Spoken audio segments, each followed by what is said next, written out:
Hi guys, welcome back to Man Time. Today's episode we are going to be doing part 2 of rebuilding this little Honda GX25 engine.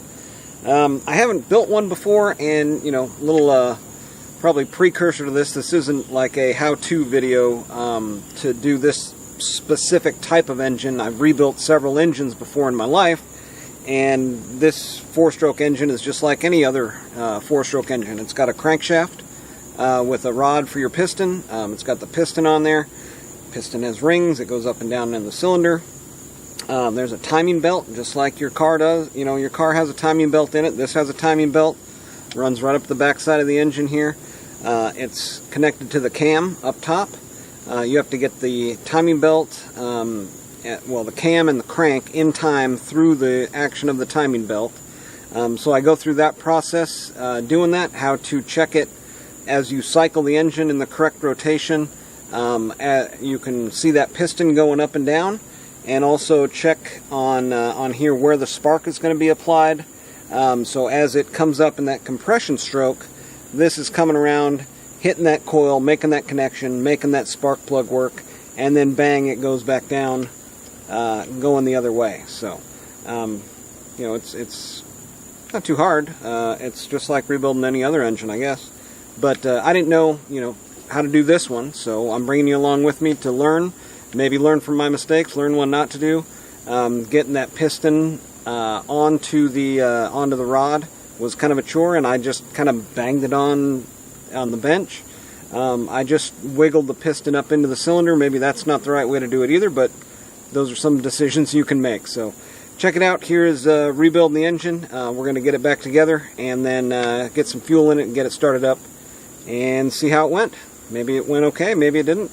We won't know until we try to fire it off. So stick around, and welcome to Man Time.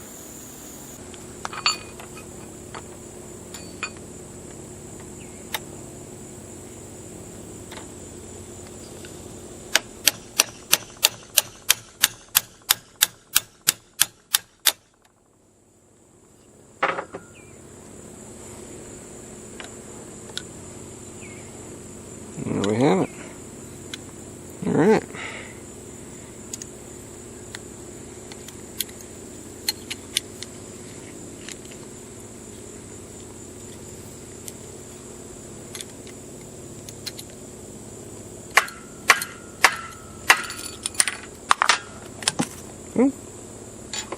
Okay. Got it.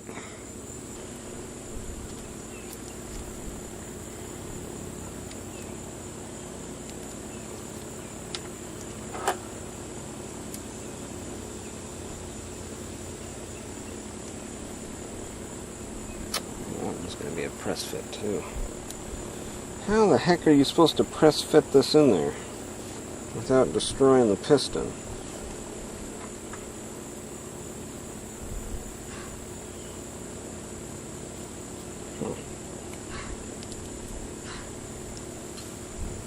Alright, let's see here. Front.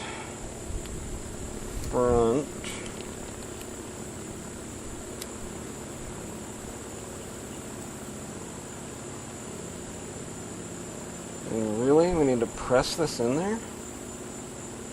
Doesn't make sense. Okay, so let's try pressing it in there a little bit differently this time. You know what I need? I need straight... Yeah, I don't know any good way to press this in there.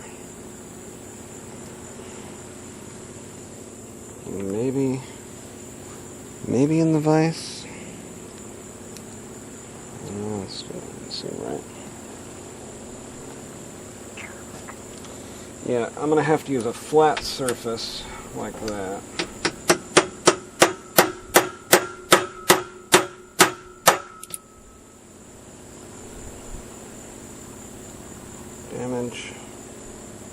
Damage assessment.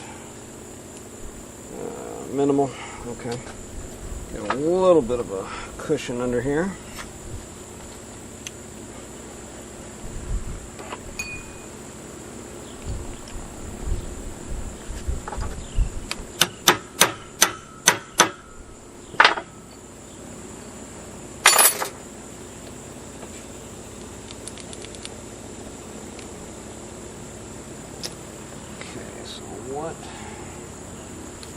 I want to get it centered up.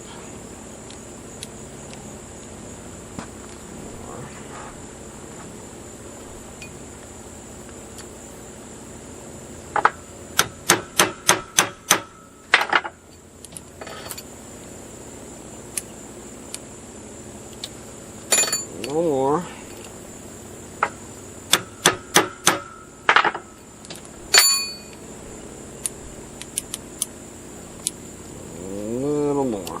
The reality is I may have actually done some damage to the piston.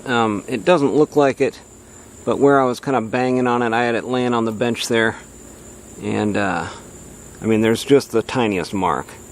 So if you can find a better way to do that portion of it, to get that pin in there, the wrist pin, seated in this shaft, probably go ahead and do that. I'm not an expert on it. Again, this isn't my full-time job, but you know, the main thing is it was broke already, so I mean, what are you going to do, break it more? You know, that's kind of my philosophy.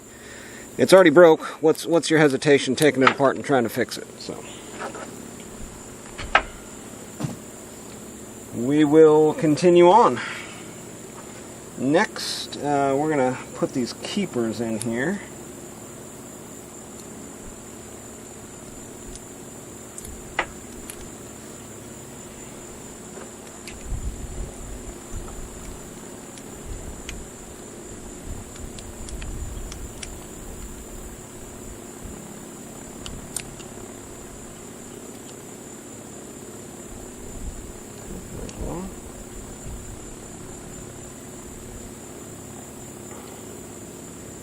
I don't know why they didn't have keepers from the factory. I guess they just figured it wasn't going to move. So these little keepers kind of look like that there. And you're just going to kind of almost.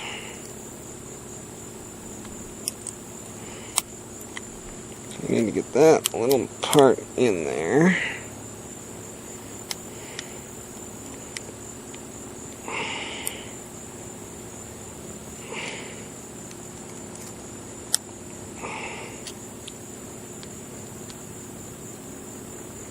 Okay, and then there's just a little kind of rim in there, and that holds that little keeper in there.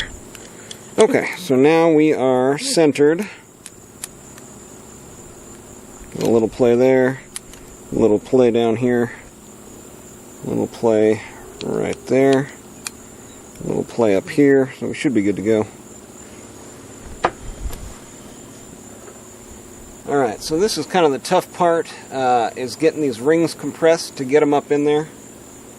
I'm not sure that I have a really good way of doing it, other than like maybe 2 flathead screwdrivers. I thought about maybe using like a pop can and some rubber bands. Taking that aluminum from the pop can, wrapping it around here, and then rubber banding it. Yeah, I may go ahead and try that. That sounds like a pretty good idea, actually. One thing you do want to note here as you're lining up your rings, you want to have this hole on opposite sides. So one over here, and then, you know, opposite for this next one here. So I've got one here on this side. I want to rotate that one so it's one hole here on this side, and then rotate it around for another hole over here on that one. So there, and then over there. Alright, well, let's see here. I'm actually a little bit stubborn, so let me just see.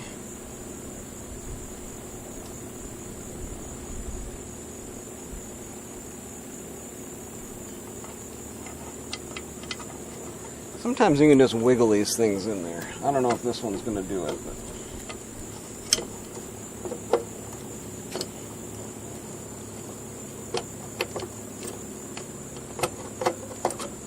Okay, so that worked actually. I just kind of wiggled it down in there and it went right in.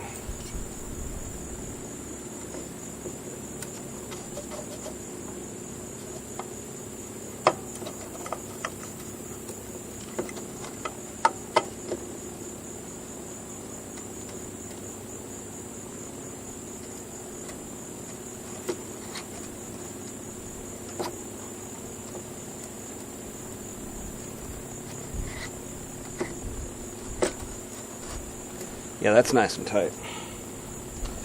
Okay. So that's working like it should. Alright, so top dead center. How do I know what stroke it was on?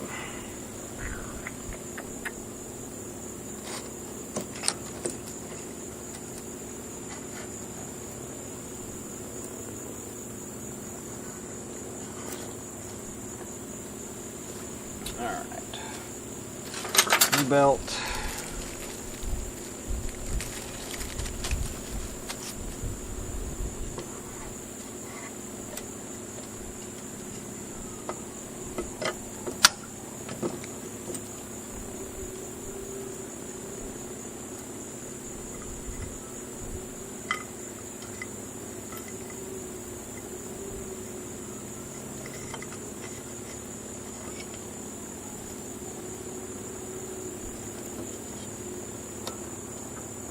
Okay, there's a little notch here, so I'm going to assume the notch is good there.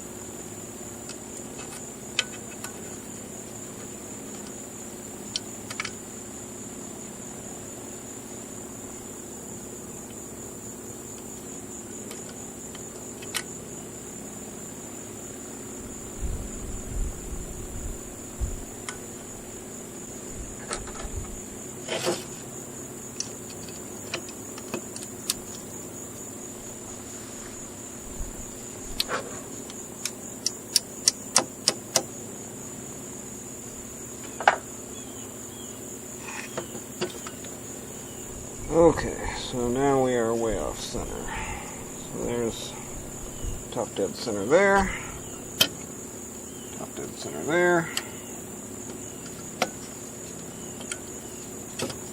Alright, let's see how close we are here.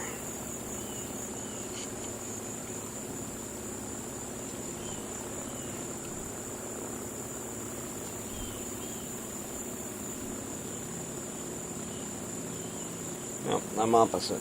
I'm opposite.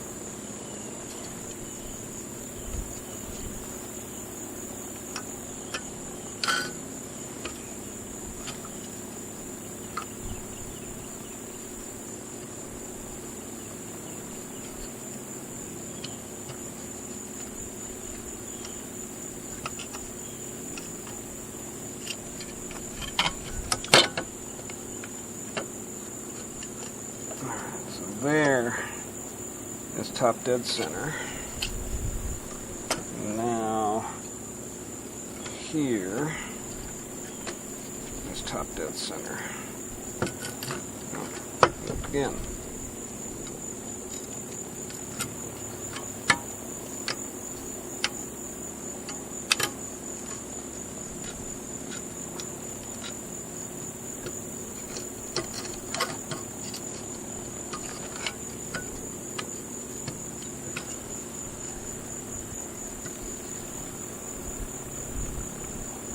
Okay, I think that's right. So what I'm looking for here is, with the piston moving, how the valves are operating. We got our intake over here and exhaust over. Got our intake here, exhaust over here. So as the piston's coming up, we can see there we've got, let's see, the exhaust moving. Now the piston's going down. The intake valve opens up. Piston's all the way at the bottom of the stroke. The intake valve closes. Compression, compression, compression, bang. Piston goes back down. Exhaust valve opens up. Piston comes back up. Exhaust exits. And then down, gas in. Bang. Exhaust out. So I think we're good.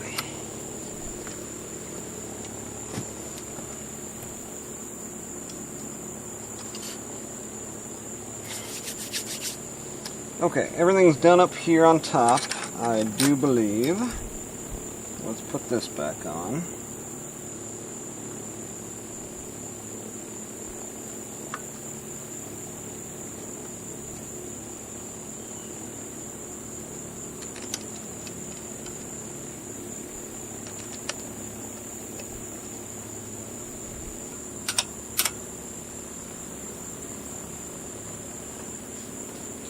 Yeah, one thing about this this gasket, I mean, it'd be nice if they would have just used like normal gaskets. They could just lay on there, but I guess since it's two separate, you know, pieces, they really can't. So, this stuff will stain your clothes for the rest of your life. So if you get some of this on your hands, do not wipe it on your jeans, unless you're like me and you wear jeans that are just kind of throwaway. But on here, on this gasket, you just want the ever so slightest coating. I mean, it was just super thin, because it's going to squeeze out, and it's going to squeeze onto the inside of the engine, and onto the outside.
Well, let's go ahead and jump in and see if what we did there worked out.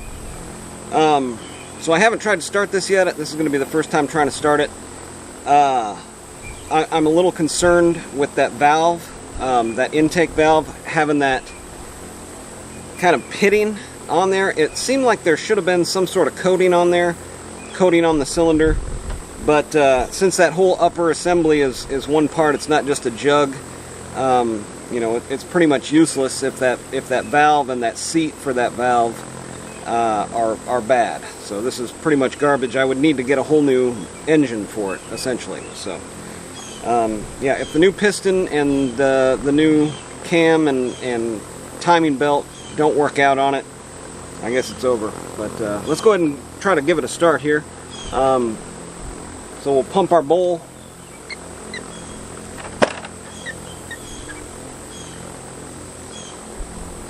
And yeah, choked, pumped, in the run position. We've got a little half throttle stop. Try that.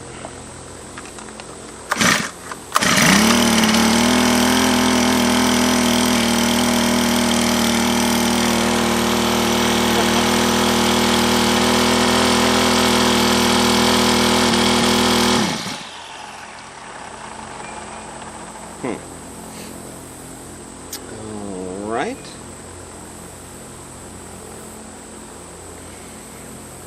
Well, it started once. Who knows here? All right, let's try like a half choke.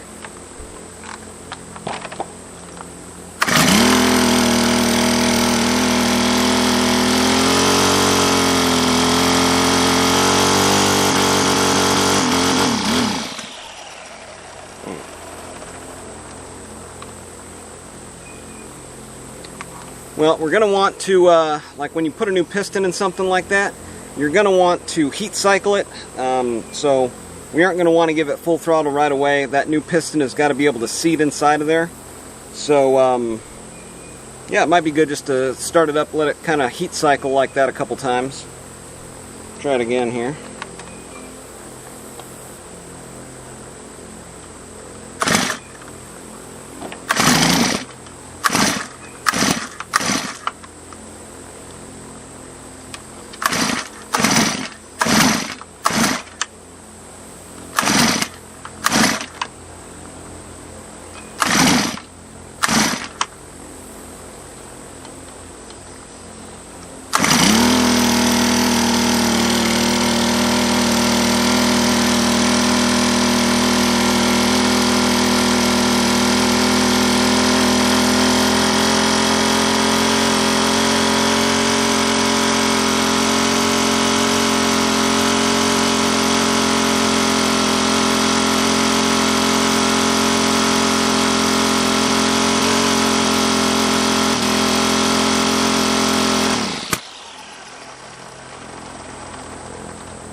See, this is what had me stumped. It starts up and it idles amazing, and it seems to have, it idles amazing. It seems to have compression, you know, when it's not being really tested, and have a lot of compression when it's just that idle and the mist of fuel in there. Everything's working correctly, but it's that intake valve. When you give it the gas, it loses that compression and starts blowing by. And it was actually blowing by and going back down into the crank. And you know, when you have a valve that isn't seating correctly like that, I guess this is what you can expect. So it'll idle, and then when you give it the gas, it's just not gonna work. But we figured it out. Thanks for coming along for the ride. Now you know you've got about a 10-year lifespan on your Honda 4-stroke GX25 or GX. It's a HH25S, and yeah, you can expect about a 10-year lifespan. And if it starts doing that where it'll idle and you give it gas and it just bogs and dies and stutters and sputters and stuff like that, it's going to be that, it must be that intake valve and the seat on that valve if it's you know, running like that. So anyways, thanks for joining me today on Man Time, guys. Get out there, have you some man time too.